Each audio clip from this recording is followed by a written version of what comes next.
काँग्रेसनं आपले सगळे पूर्वनियोजित कार्यक्रम रद्द केलेले आहेत.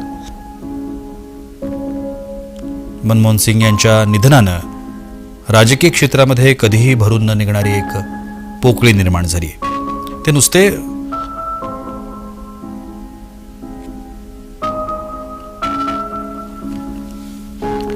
आता आपल्यासोबत भाजपचे नेते आणि खासदार, राज्यसभेचे खासदार अशोक चव्हाण हे फोनच्या माध्यमातून जोडले गेलेले आहेत.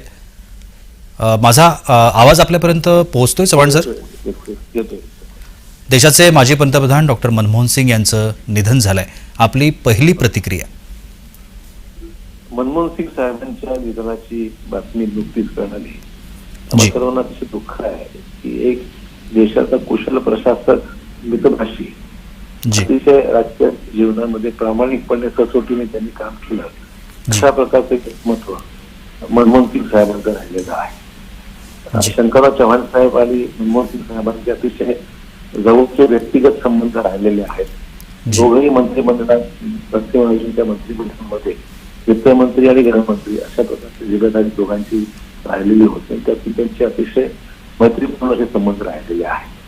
मनमोहन सिंग साहेबांना मी राज्याचा प्रमुख या नात्याने मुख्यमंत्री म्हणून अनेक वेळा भेटण्याचा प्रसंग योग आला आणि प्रत्येक वेळेस राज्याची कामं त्यांनी केली.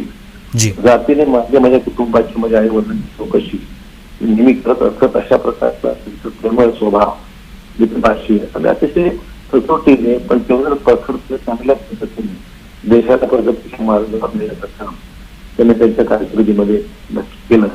हे भारतीय जनता कधी येऊ शकणार नाही. खऱ्या अर्थाने प्रामाणिक व्यक्तिमत्व होतं आणि ज्यांनी खूप कष्ट केले आणि सार्वजनिक जीवनामध्ये अतिशय प्रामाणिकपणे ज्यांची कारकीर्द राहिलेली आहे.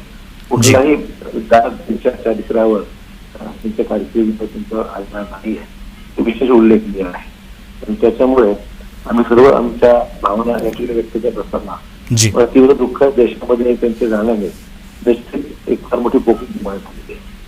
जी नक्कीच. धन्यवाद सर आपण दिलेल्या या विस्तृत प्रतिक्रियेसाठी.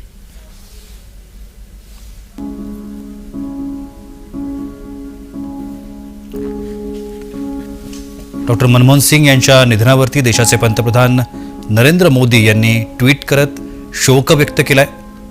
भारताने अत्यंत संवेदनशील आणि राजकीय नेता गमावलाय. सामान्य स्तरातून उच्च पदावर पोहोचलेला हा नेता होता. सरकारमध्ये त्यांनी विविध पदांवर काम केलं. भारताचे अर्थमंत्री ते भारताचे पंतप्रधान या सर्व पदांवर त्यांनी कार्याची छाप उमटवली.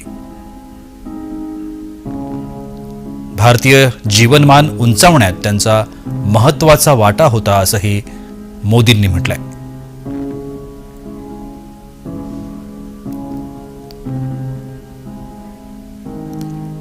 दिल्लीतल्या एम्स रुग्णालयामध्ये डॉक्टर मनमोहन सिंग यांनी अखेरचा श्वास घेतला. उपचारांसाठी म्हणून त्यांना एम्स रुग्णालयामध्ये काही वेळापूर्वीच दाखल करण्यात आलं होतं. मात्र उपचारादरम्यानच त्यांची प्राणज्योत मालवली. निधनासमयी त्यांचं वय हे 92 वर्षांचं होतं. देशाचे पंतप्रधान म्हणून, देशाचे अर्थमंत्री म्हणून त्यांनी यशस्वी कारकीर्द बजावली. एक उत्तम प्रशासक, मितभाषी आणि एक उत्तम व्यक्तिमत्व म्हणून डॉक्टर मनमोहन सिंग यांची संपूर्ण देशाला ओळख होती.